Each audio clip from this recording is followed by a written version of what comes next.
Gandhi, the father of India, the symbol of peace, the man on their currency notes. But what if I told you there's a side of him that history books conveniently forget to mention? What if I told you that the British didn't leave India because of Gandhi's peaceful protests, but because of another man, Netaji Subhas Chandra Bose? And oh, we're just getting started. Buckle up, because today on Talk Maniac, we're diving into the controversial truths about Gandhi, his bizarre experiments, questionable beliefs, and the parts of history that don't make it into your textbooks. Before we begin, I have a question for you. If a person does 10 great things but also does 4 questionable things, should we ignore the bad just because of the good?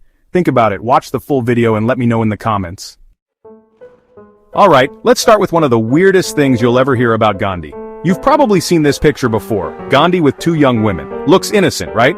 Well, buckle up. The girl on the left is Manu Gandhi, his grandniece, and the one on the right is Abha Banerjee, his grandnephew's wife. But here's where things get weird. Gandhi used to sleep next to them.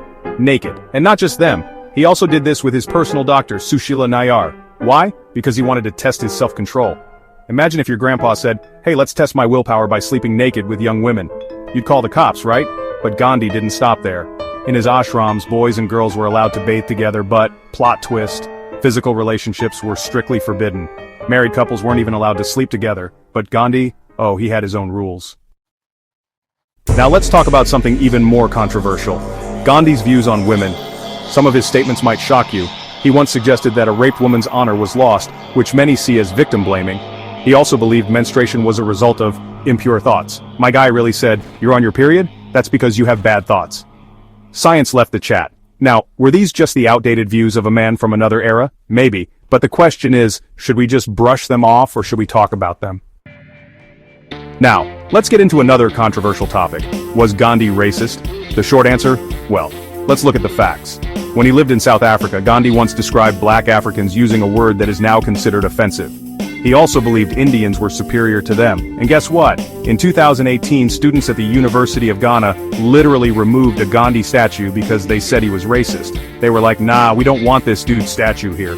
But to be fair, Gandhi did change his views later in life. By 1908, he started advocating for racial equality. So, was he racist at first? Yes. Did he evolve? Also yes. The real question is, does that make up for his past statements? Now on to Gandhi's stance on caste. Spoiler alert, it's complicated.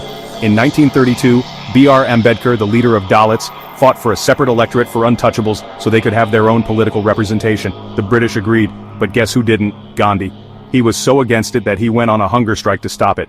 In the end, the Pune Pact was signed, which reduced representation for Dalits. So, was Gandhi trying to unite India, or just maintaining the caste hierarchy? You decide. Now here's a wild one. Did you know that Gandhi wrote letters to Hitler twice? And he started them with "Dear Friend."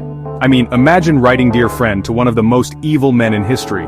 To be fair, Gandhi was just trying to stop World War II peacefully. But still, dude, it's Hitler. So what's the takeaway here? Was Gandhi a saint or just a flawed man with good PR? He led India's freedom movement, yes, but he also had deeply questionable beliefs and actions. Should we ignore the bad just because of the good? You tell me in the comments. And hey, if you enjoyed this deep dive, make sure to like, share, and subscribe to Talk Maniac, where we don't just spill the tea, we drop the whole kettle. See you in the next one.